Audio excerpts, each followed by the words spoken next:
Para mañana martes fue pautada la vista preliminar contra los imputados de asesinar a una familia en la organización Los Frailes de Guaynabo. El perfil en redes sociales de José Luis Bosch Mulero, uno de los acusados o imputados, expuso los gustos del joven y generó controversia por su afición a la música tipo heavy metal.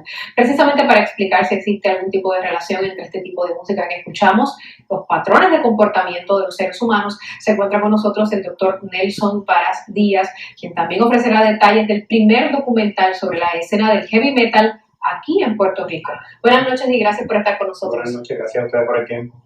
Este género de la música pesada, que se conoce en inglés como el heavy metal, a veces genera que las personas juzguen, ¿verdad?, a quienes escuchan esta música, sobre todo si va atado con alguna apariencia. Pero ¿hay alguna relación entre la música que escuchamos y el tipo de personas que somos? Bueno, siempre hay alguna relación entre qué tipo de música nos gusta, y qué nos apasiona, y de qué queremos hablar, y cuál es el mensaje que queremos transmitir. Lo que sí no hay un estudio que documente la relación entre comportamiento violento y un tipo de música particular. Yo siempre trato de utilizar ejemplos de la cotidianidad, así que sería como argumentar que una persona que ve El Chavo del Ocho, por hablar de un tema que está en boga en estos últimos días, como vio muchas veces a don Ramón golpear al Chavo del Ocho, pues la gente que ve ese programa son gente violenta. Y diríamos, no hay asociación entre eso.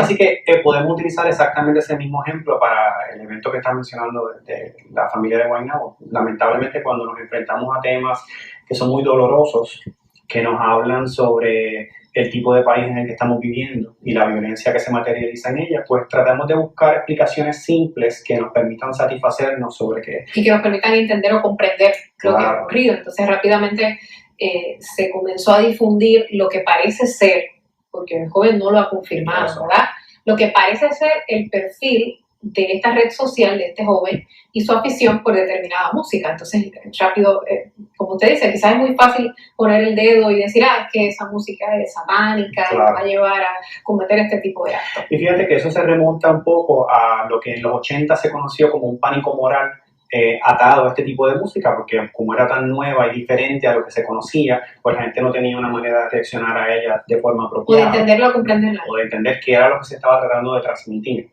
Pero fíjate que nos concentramos en ese estilo en particular porque nos parece diferente, pero nadie se preocupa por los mensajes en la música de la salsa o por los mensajes en la música romántica de Ricky Martin. Esos temas no nos preocupan tanto porque nos parecen conocidos. Pero cuando hablamos de heavy metal, para muchas personas todavía es este elemento muy extraño y hace que afloren nuestros prejuicios hacia la comunidad que lo consume. Bueno, aflora mucho prejuicio porque hay mucho desconocimiento. O sea, una de las cosas que hemos tratado de hacer con el estudio que llevamos a cabo durante los últimos 3 años es poder hacer una descripción certera de quiénes son las personas que escuchan heavy metal en Puerto Rico. ¿Quiénes son esas personas? Pues esos datos son los que me parecen muy interesantes. Empezaron como una colaboración con académicos en Europa y en América Latina que estaban haciendo investigaciones sobre sus respectivos países y el consumo de heavy metal.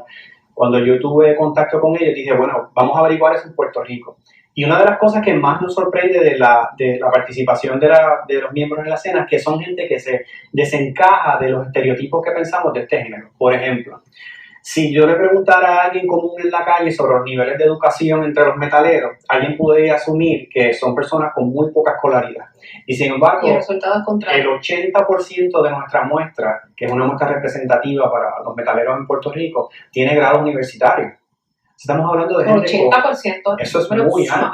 Estamos hablando de una comunidad que tiene niveles de educación significativamente diferentes al resto de la población. Educado, Se analizó o se vio la preferencia o el grupo religioso al que pertenecen las personas que escuchan esta música. Es interesante que me hagas esa pregunta porque uno de los artículos que acabamos de publicar en una revista científica en Europa tiene que ver con el origen del heavy metal en Puerto Rico, cómo se organizó por primera vez en los 80. Y ese origen está íntimamente atado a los grupos religiosos de las iglesias protestantes en Puerto Rico. Y eso es sumamente interesante porque la concepción o la idea que pueden tener la mayoría de las personas no se acerca a ese nacimiento que usted nos acaba de decir. Así que piensa, por ejemplo, esos son los elementos interesantes para nosotros. ¿Qué sucede en las iglesias protestantes en los 80 en Puerto Rico que fomenta que los jóvenes puedan hacer eso? Cosas como que tenían instrumentos musicales eléctricos que no estaban en otras iglesias.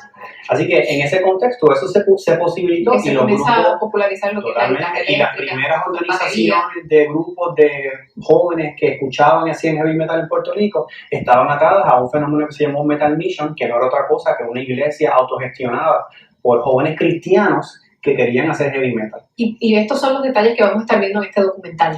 El documental en alguna medida recoge lo que son 3 años de trabajo con esta investigación, justamente arrojando luz sobre todos estos mitos que existen sobre el heavy metal en nuestro contexto y dejándonos saber cómo surgió en Puerto Rico, cuáles son las particularidades del heavy metal en nuestro contexto y quiénes son realmente las personas que están involucradas en ese movimiento y que han estado en él por 30 años ya. Este documental se llama The Distorted Island, Heavy Metal Community en Puerto Rico. Sí. ¿Y se va a exhibir qué fecha? Se exhibe el 18 de diciembre en el Museo de Arte de Puerto Rico.